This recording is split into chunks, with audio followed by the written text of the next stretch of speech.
வணக்கம். இலங்கை செய்திகளுக்காக நான் ஹரிணி. முதலில் தலைப்புச் செய்திகள். வடக்கு கிழக்குக்கு எச்சரிக்கை விடுத்துள்ள வளிமண்டலவியல் திணைக்களம். வெள்ளத்தில் சிக்கிய பாடசாலை மாணவர்களில் மேலும் ஒருவர் சடலமாக மீட்பு. வடக்கு கிழக்கில் தொடரும் பேரழிவு. ஜனாதிபதி அனுர அவசர உத்தரவு. இனி விரிவான செய்திகள். முல்லைத்தீவில் மாவீரர் நாளில் மகனுக்காக சுடரேற்றிவிட்டு சென்ற தந்தை அவரது வீட்டில் வைத்து உயிரிழந்த சம்பவம் ஒன்று பதிவாகியுள்ளது.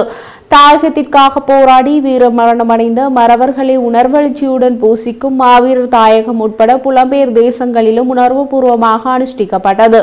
இசைக்கலைஞன் என்ற மாவீரனின் தந்தையே இவ்வாறு உயிரிழந்துள்ளதாக தெரிவிக்கப்பட்டுள்ளது. உயிரிழந்த நபர் திருகோணமலை தெரியாவையை பிறப்பிடமாகவும் முளியாவளையை வசிப்பிடமாகவும் கொண்டவர். மேலும் அவரின் மரணத்துக்கான காரணம் இதுவரை வெளியிடப்படாத நிலையில் காவல்துறையினர் மேலதிக விசாரணைகளை மேற்கொண்டு வருகின்றனர்.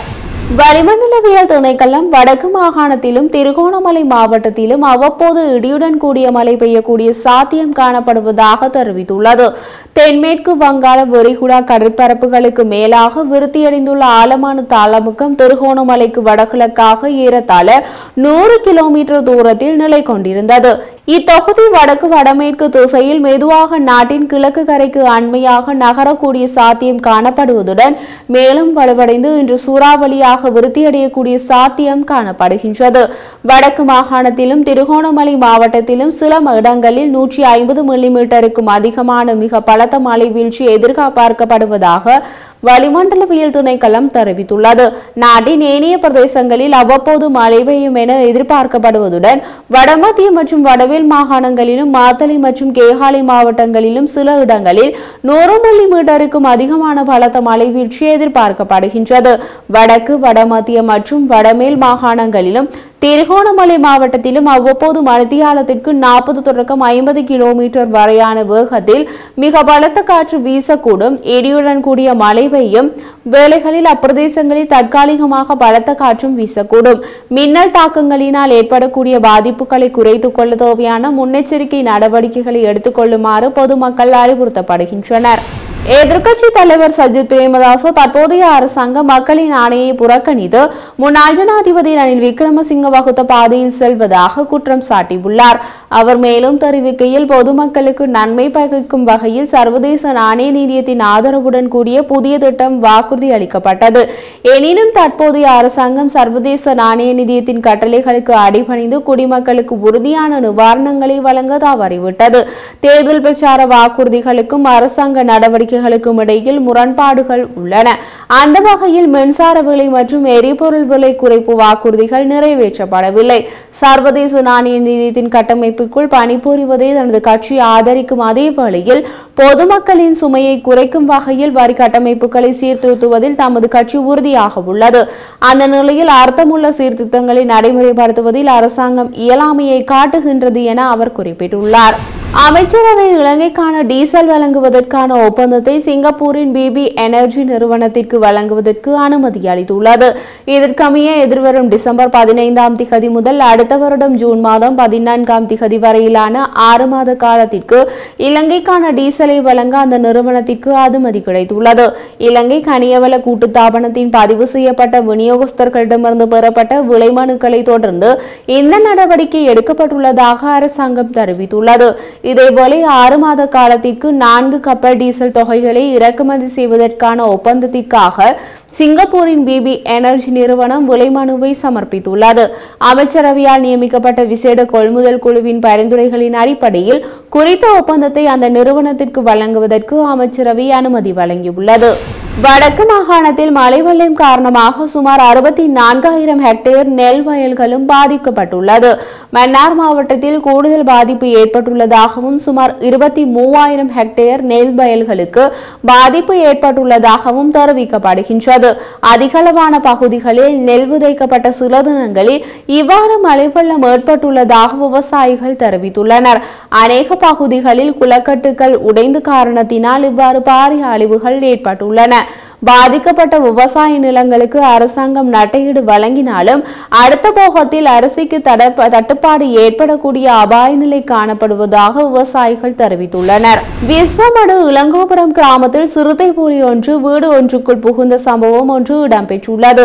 இதனையடுத்து வனஜீவராசிகள் திணைக்களத்தினருக்கு தகவல் வழங்கப்பட்டதை அடுத்து வனஜீவராசிகள் திணைக்களத்தினர் குறித்த புலியை மீட்டு கொண்டு சென்றுள்ளனர். தற்போது நிலவும் சீரற்ற காலநிலையால் காடுகளுக்கு அண்மையில் இருப்பவர்கள் அவதானமாக செயல்பட வேண்டியது அவசியமாகும். காரைதீவு போலீஸ் பிரிவுக்குட்பட்ட மாவடிப்பள்ளி சின்னபாலம் அருகில் உளவு இயந்திரம் ஒன்று வெள்ளத்தில் சிக்கியதில் காணாமல் போயிருந்த 6 பாடசாலை மாணவர்களில் மேலும் ஒரு மாணவனின் சடலம் மீட்கப்பட்டுள்ளது. இந்நிலையில் ஏனைய மாணவர்களினை மீட்கும் பணியானது ராணுவம் மற்றும் விசேட அதிரடிப்படையினரால் பங்கேற்புடன் முன்னெடுக்கப்பட்டு வருகின்றது.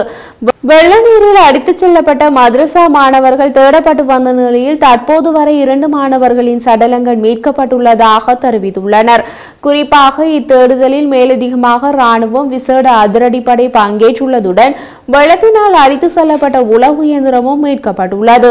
அம்பாறை மாவட்டம் காரைதீவு போலீஸ் பிரிவுக்குட்பட்ட மாவடிப்பள்ளி சின்னபாலம் அருகே 11 பேர் பயணம் செய்த உளவு இயந்திரம் வெள்ள நீரில் அகற்றப்பட்டு தடம் புரண்ட நிலையில் அதில் பயணம் செய்தவர்கள் வெள்ள நீரில் அள்ளுண்டு காணாமல் போயிருந்தமை குறிப்பிடத்தக்கது. வானிலை ஆய்வாளர் கலாநிதி நாகமுத்து பிரதீபராஜா வடக்கு மற்றும் கிழக்கு மாகாணங்களுடைய கரையோர பகுதிகளில் காற்றினுடைய வேகம் சற்று அதிகமாக இருக்கும் என தெரிவித்துள்ளார். குறித்த விடயம் தொடர்பில் அவர் மேலும் தெரிவிக்கையில், வடக்கு மாகாணத்திற்கு எதிர்வரும் 30ஆம் திகதி வரை மழைவீழ்ச்சி கிடைப்பதற்கான சாத்தியம் காணப்படுகின்றது.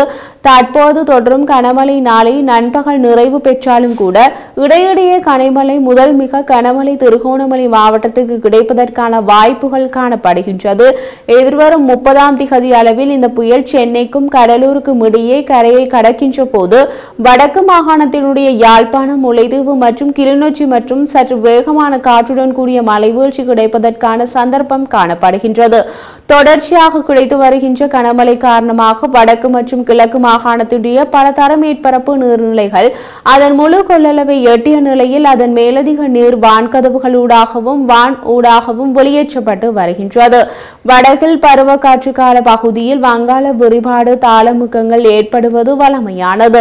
2024ஆம் ஆண்டு கூறிய வடக்கு பருவ பெயர்ச்சி காற்றின் கடந்த அக்டோபர் மாதம் 5ஆம் திகதி வெளியிட்ட முன்னறிவிப்பில் இந்த ஆண்டு 5க்கும் மேற்பட்ட தாளமுக்கங்கள் வங்காள விரிகுடாவில் ஏற்படும் என எதிர்வு கூறியிருந்தேன். அதன் அடிப்படையில் இது 4வது தாளமுக்கமாக இருக்கின்றது. இந்த தாளமுக்கம் ஒரு புயலாக மாறியிருக்கின்றது. இலங்கையின் வடக்கு மற்றும் கிழக்கு மாகாணங்களை பொறுத்தவரையில் கடந்த 2008ஆம் ஆண்டு ஏற்பட்ட நிசா புயலுக்கு பிறகு ஒரு மிகப்பெரிய பாதிப்பை ஏற்படுத்திய தாளமுக்க புயலாக இந்த பெங்கால் புயலை கூறலாம்.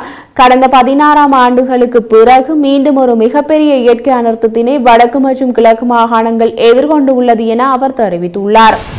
தொழில்நுட்ப தகவல்களை மாத்திரம் நம்பாமல் அனர்த்த பகுதிகளுக்கு சென்று தகவல்களை பெற்று பாதிக்கப்பட்ட மக்களுக்கு தேவையான நிவாரணங்களை வழங்குமாறு அனர்த்த முகாமைத்துவம் தொடர்பான அனைத்து அதிகாரிகளுக்கும் ஜனாதிபதி அனுர அதிரடி உத்தரவை கொடுத்துள்ளார். அனர்த்தத்தினால் பாதிக்கப்பட்ட மக்களுக்கு உடனடி நிவாரண சேவைகளை வழங்குவது தொடர்பில் அரசு அதிகாரிகளுடன் இன்று ஜனாதிபதி செயலகத்தில் இடம்பெற்ற கலந்துரையாடலின் போது ஜனாதிபதி அனுரகுமார மேற்கண்டவாறு தெரிவித்தார். பாதிக்கப்பட்ட மக்களை பாதுகாப்பான மையங்களில் தடுத்து வைத்து தேவையான உணவு மற்றும் பானங்கள் மற்றும் சுகாதார வசதிகளை வழங்குவதற்கு தேவையான நடவடிக்கைகளை மேற்கொள்ளுமாறு ஜனாதிபதி பணிப்புரை விடுத்துள்ளார். அந்த மக்களுக்கு நிவாரண சேவைகளை வழங்குவதற்கு போதுமான பணத்தை ஒதுக்குமாறு அறிவிக்கப்பட்டுள்ளது. சீரற்ற காலநிலை காரணமாக அதிக ஆபத்துள்ள வடக்கு கிழக்கு மாகாணங்கள் தொடர்பில் அதிக கவனம் செலுத்துவது குறித்தும் கலந்துரையாடப்பட்டுள்ளது. உயர்தர பரீட்சைக்கு தோற்றும் பிள்ளைகளின் மனநிலை மற்றும் சிரமங்களை கருத்தில் கொண்டு உரிய நடவடிக்கைகளை மேற்கொள்ளுமாறு ஜனாதிபதி கல்வி அதிகாரிகளுக்கு பணிப்புரை விடுத்துள்ளார். கடலுக்கு மீன்பிடிக்க சென்ற மீனவர்கள் தொடர்பில் கண்டறிந்து அவர்களின் பாதுகாப்புக்காக கரைக்கு கொண்டு வருவதற்கு தேவையான வசதிகளை செய்து கொடுப்பது தொடர்பில் இங்கு கவனம் செலுத்தப்பட்டுள்ளது. பாதிக்கப்பட்ட மக்களுக்கு தரமான சேவைகளை வழங்குமாறும் அந்த மக்கள் தொடர்பிலான தொடர் தகவல்களை பெற்றுக் கொள்ளுமாறும் ஜனாதிபதி அனுரகுமார மேலும் கட்டளைகளை பிறப்பித்துள்ளார்.